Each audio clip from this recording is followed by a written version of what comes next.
लोकसभा चुनाव में उत्तर प्रदेश में बीजेपी की कम सीटें आने पर लगातार पार्टी मंथन कर रही है। ऐसे में बैठकों का दौर भी लगातार जारी है। 2 दिन पहले हुई एक बैठक में आगामी उपचुनाव और लोकसभा चुनाव में कम सीटें आने पर मंथन हुआ। साथ ही उत्तर प्रदेश में आगे होने वाले विधानसभा का रोड मैप भी बनाना अभी से शुरू कर दिया गया है। बैठक के दौरान कांग्रेस सपा को जमकर आड़े हाथों लेते हुए नजर आए। उत्तर प्रदेश बीजेपी के अध्यक्ष भूपेंद्र चौधरी ने समाजवादी पार्टी के प्रमुख अखिलेश यादव से कहा कि कांग्रेस की नजर सपा के कोर वोटर्स पर है। अब अगर इसका मतलब निकाला जाए तो साफ है कि बीजेपी चाहती है कि कांग्रेस और सपा के बीच कोई बात हो। भूपेंद्र चौधरी ने आगे ये भी कहा कि अगर कांग्रेस अपने मकसद में कामयाब हो जाती है तो सपा को समझाना होगा कि कितना खामियाजा उन्हें भुगतना पड़ सकता है। समाजवादी पार्टी का कोर वोटर अगर कांग्रेस के साथ गया तो प्रदेश की बड़ी पार्टी समाजवादी पार्टी पर असर पड़ेगा और शायद कमजोर भी पड़ जाए। कांग्रेस की नजर में आपके मुस्लिम वोट पर है। कांग्रेस की सोच और उनकी कार्यशैली लोकतंत्र की कोई गुंजाइश नहीं है। कांग्रेस का एक इकोसिस्टम है जो हारने वालों को जीता हुआ बताकर जीतने वालों पर प्रश्न खड़े करता है। अब समाजवादी पार्टी की पकड़ की अगर बात की जाए तो वो अपने कोर वोटर्स पर बहुत भरोसा करती है और ये हाल ही में हुए लोकसभा चुनाव में साफ भी नजर आया और 35 सीटों को लेकर के देश की तीसरे नंबर की पार्टी इस समय बन गई है। सपा का पीडीए फॉर्मूला कहीं ना कहीं काम कर गया है और ऐसे में अब बीजेपी को ऐसा भी लग रहा है कि आने वाले दिनों में जब विधानसभा चुनाव उत्तर प्रदेश में होंगे तो एसपी की जो पकड़ है जनता पर वो मजबूत हो जाएगी। अब अगर कांग्रेस की बात की जाए तो उत्तर प्रदेश के 2-3 जिलों को छोड़ करके इतना खासा वर्चस्व कांग्रेस का नजर नहीं आया और लोकसभा चुनाव में ऐसा देखा भी गया। रायबरेली और अमेठी समेत 6 सीटों पर भारी मतों से वोटर्स ने कांग्रेस को विजयी बनाया। अगर समीकरणों को देखा जाए तो कांग्रेस 2009 के बाद 2024 में काफी अच्छा प्रदर्शन कर रही है। ऐसे में बीजेपी का सपा को बात कहने में कोई गुरेज नहीं है कि अगर सपा का कोर वोटर कांग्रेस की तरफ खिसका तो समाजवादी पार्टी कमजोर पड़ सकती है। असल में बीजेपी का इशारा सपा के मुस्लिम वोटर्स की तरफ था जिसके आगे चल करके कांग्रेस की तरफ शिफ्ट होने का कयास लगाया जा रहा है। खबरें ये भी है कि इसे लेकर के समाजवादी पार्टी के अंदर भी कशमकश का दौर लगातार चल रहा है। हमारे पॉलिटिकल एडिटर अदिति नागर हमारे साथ कनेक्टेड है। अदिति, हमने 2 चीजें साफ तौर पर उत्तर प्रदेश में इस समय देखी है। जब बीजेपी की कार्य समिति की बैठक हुई जिसमें योगी आदित्यनाथ मौजूद रहे, उन्होंने साफ तौर पर कहा कि हम अति उत्साहित थे और जो हमारा ओवर कॉन्फिडेंस था उसका खामियाजा भुगतना पड़ा। ये एक बात हो गई। दूसरी बात ये कि बीजेपी कह रही है और सपा को नसीहत दे रही है कि आप जरा कांग्रेस से दूर रहिए और प्रधानमंत्री मोदी ने जो संसद के अंदर स्टेटमेंट दिया परजीवी, वही वहां भी दोहराया गया। अब यहाँ 2 चीजें क्लियर होती हुई नजर आती है। एक तो ये कि बीजेपी के अंदर खाने क्या चर्चाओं का दौर जारी है, बीजेपी में क्या सब कुछ ठीक है, और दूसरा सवाल ये कि कहीं ना कहीं बीजेपी अब क्या डर रही है कि आगे आने वाले दिनों में सपा और कांग्रेस का अगर गठबंधन रहा तो ये बीजेपी के लिए चुनौतीपूर्ण कम से कम उत्तर प्रदेश में होगा। शिखा, जो भी इस तरह की बयानबाजी आती है या जो राजनीति में सडनली कोई एक मुद्दा निकल आता है उसके पीछे हमेशा एक वजह होती है और वैसे वो 2 तरह की चीज होती है। एक पहला होता है प्लान्ड, कोई दिग्गज सीजन्ड नेता कोई बयान, जैसे परिजीवी जैसे बयान दिए जाते हैं जो सोच समझ के दिए जाते हैं, जिनका एक इंटेंशन होता है कि वो जनता तक पहुंचाने हैं, उसके पीछे की एक वजह है। एक होते हैं इंसिडेंटल कि कोई मुद्दा उठ गया, कई बार ऐसा होता है कि मॉब लिंचिंग हो जाती है कभी और वो मुद्दा फिर लंबा चलता है जो भी राजनीति को इम्पैक्ट करता है। अब जब प्रधानमंत्री नरेंद्र मोदी का परिजीवी के भाषण का भारत में इस्तेमाल हो जाना और इसके साथ साथ अब जब बार बार सपा को ये याद दिलाना कि सतर्क रहिए, इसके पीछे की वजह को समझते हैं उसके लिए हमें थोड़ा सा पीछे जाना पड़ेगा। आपको याद होगा कि एक दिन इंडिया गठबंधन के तमाम नेता जुटे थे, तब तक पूरे अलायंस का नाम इंडिया रखा नहीं गया था, लेकिन बैठकों का दौर शुरू हो गया था। उसी समय उसी दिन दिल्ली के अशोका में एनडीए अलायंस की बैठक बुलाई गई, लेकिन उससे पहले 2 साल तक कोई अलायंस की बैठक इस तरह से नहीं थी। वजह ये थी, वहीं से जुड़ा ये सारा मामला है। वजह शिखा ये थी, शक्ति परीक्षण या शक्ति प्रदर्शन कहना ज्यादा बेहतर होगा।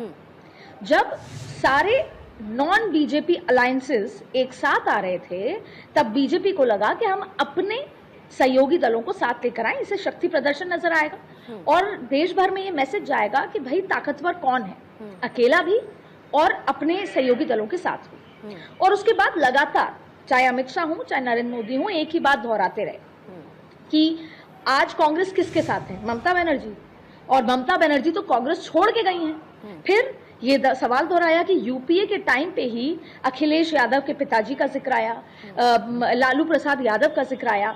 यूपीए के टाइम पे ही ये कहा गया कि यूपीए के टाइम पे ही इन पर आरोप लगे, इनको जेल भेजा गया, इन पर केसेस हुए, एनडीए के टाइम पे नहीं हुआ। इसकी वजह क्या थी? इसकी वजह थी कि इंडिया गठबंधन किसी तरीके से फूट डले उसमें, या ये यूं कहें कि इंडिया गठबंधन को ये याद दिलाना हर एक दल को कि भाई आप लोग नेचुरल अलाइज नहीं हैं। आपके विचार, आपका थॉट प्रोसेस, और आपको याद होगा कि इतिहास में आपके साथ कांग्रेस ने क्या क्या किया था जिससे कि जो एकजुटता है वो कमजोर पड़े। और 2024 के चुनाव से पहले इसी का प्रयास किया गया। बयानों में, भाषणों में अमित शाह, जेपी नड्डा से लेकर प्रधानमंत्री मोदी से लेकर सभी ने कहा कि एकजुटता कब तक होगी। यही बात अब महाराष्ट्र चुनाव के लिए कही जा रही है। लेकिन हुआ क्या? हुआ उसके इतर, चाहे संसद भवन के अंदर चाहे संसद भवन के बाहर इंडिया अलायंस एक दूसरे के साथ टिकी रही। बहुत सारी जगह सवाल उठे कि अरे भाई नीतीश कुमार चले गए, कैसी एकजुटता है। इसमें कामयाब हुई बीजेपी कि नीतीश कुमार को वहां से निकाल के ले आए। वैसे ही ये सवाल उठा कि ममता बनर्जी बाहर से सपोर्ट करेंगी, इंडिया अलायंस का हिस्सा है या नहीं है। इस तरीके से, और इसकी एक ही वजह थी, एकजुटता में उसको कहीं ना कहीं कमजोर करना। अगर इंडिया अलायंस कमजोर होगी तो वोट शेयर जो है जो डिस्ट्रीब्यूट हो जाएगा या उस तरीके से चीजें नहीं होंगी। अब हुआ क्या? अखिलेश यादव अब बहुत बेहतर तरीके से उभर कर निकले हैं उत्तर प्रदेश में। कांग्रेस ने भी बेहतर प्रदर्शन किया है। कैसे? कई जगह जहां पर बीजेपी वर्सेस यूपी था या बीजेपी वर्सेस कांग्रेस था, वहां कांग्रेस को एज मिली। कई जगह जहां पर बीजेपी वर्सेस सपा था, वहां भले ही कांग्रेस का उम्मीदवार हो लेकिन सपा के वोट बैंक बीजेपी को आए। यानी कि इंडिया अलायंस के जो वोटर्स हैं, इंडिया अलायंस की जो पार्टीज हैं, उनमें आपस में वोट एक्सचेंज हुए, वोटर भी एक्सचेंज हुए। वो ताकत की तरह निकला। आज कांग्रेस ये दावा करती है कि हमें 1 करोड़ वोट ज्यादा मिले, पर सही मायने में ये वोट पूरा का पूरा उनका नहीं है। ये वोट उनके अलायंसेस पार्टी का भी है। उत्तर प्रदेश में ज्यादा से ज्यादा, जैसे अगर हम बात करें, इस बात का जिक्र करें कि जो पूर्वांचल में जो कांग्रेस जीती है या उत्तर प्रदेश में जिन सीटों पर वो जीती है, उसमें सपा के वर्कर और सपा के वोटरों का बहुत बड़ा रोल है। अब बात करते हैं प्रेजेंट की। ये हम इतिहास की बात कर रहे थे, अब हम इस इतिहास से ये बताते हैं, अब उपचुनाव है, और चाहे उपचुनाव हो, चाहे मध्य प्रदेश, महाराष्ट्र, झारखंड और हरियाणा के चुनाव हो, भारतीय जनता पार्टी के लिए परसेप्शन की उस राजनीति में जरूरी है कि वो चुनाव जीत कर आए और इंडिया गठबंधन को पीछे धकेल दें। उसके लिए जरूरी है इंडिया गठबंधन में फूट। उसके लिए जरूरी है कि गठबंधन जो है वो उस तरीके से काम ना करे एकजुट होकर। तो एकजुटता में कहीं ना कहीं कमी लाने की जरूरत है। ऐसे में ये तय किया गया, ऐसे में इस बात को तय किया गया कि अब उत्तर प्रदेश में जो जिन सीटों पर चुनाव है, वहां पर एक बड़ा मैसेज देने के लिए सपा और कांग्रेस के बीच में कहीं ना कहीं डिफरेंसेस पैदा करने होंगे। और जो आप जिस बयान का जिक्र कर रही हैं, अब मैं वापस बॉटम लाइन पे आती हूँ। शिखा, आप जिन बयानों का जिक्र कर रही हैं, ये पैदा इसीलिए हुए हैं कि एक बार फिर उस तरीके के नतीजे ना आए और इस उपचुनाव में बीजेपी का परचम लहराए। और वो तभी संभव है जब वोट एक्सचेंज ना हो। सपा के वर्कर, सपा के वोटर कांग्रेस को, और कांग्रेस का वोटर, कांग्रेस का जो वो लोग हैं वो सपा को वोट ना करें। और एक और चीज, जो भाजपा से नाराज लोग हैं वो कांग्रेस को वोट करते हैं। तो कहीं ना कहीं ये पूरी रणनीति बन रही है बीजेपी की तरफ से, और बार बार अखिलेश यादव और सपा के लोगों को, सपा के वर्कर को ये बताया जा रहा है कि आपको हम चेता रहे हैं, अगर आप अभी भी एक साथ काम करेंगे तो ये नुकसान आपको होगा आगे जाकर। और सच बात ये है कि उत्तर प्रदेश के अंदर सपा के संगठन में भी इस बात का जिक्र है कि अगर हमने अभी भी कांग्रेस का साथ दिया तो कहीं ना कहीं हमारा वोट बैंक, कहीं ना कहीं हमारा संगठन, कहीं ना कहीं हमारा वर्कर ऐसा ना हो छिटक जाए और कांग्रेस के पास चला जाए, क्योंकि ये तो फिर राजनीति अदिति, है। जब आगे कब ये कौन आप पलटी सारी मार जाए, नहीं कैलकुलेशंस कर रही हैं, तो क्या इसकी भी संभावना है कि जब उत्तर प्रदेश में विधानसभा का चुनाव होगा तो ये पार्टी एक साथ यानी गठबंधन बना करके नहीं लड़ेगी, कांग्रेस और सपा अलग लड़ेगी? आप ये कह रही है, ये भी संभव है क्या?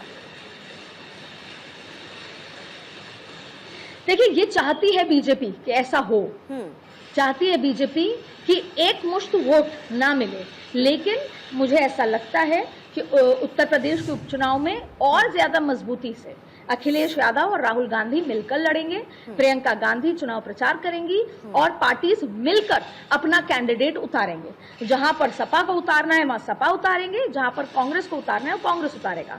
मैं एक बार फिर आपको हम चूंकि बात कर रहे हैं और बहुत लंबी बात हो रही है, कई बार कंफ्यूजन हो जाता है।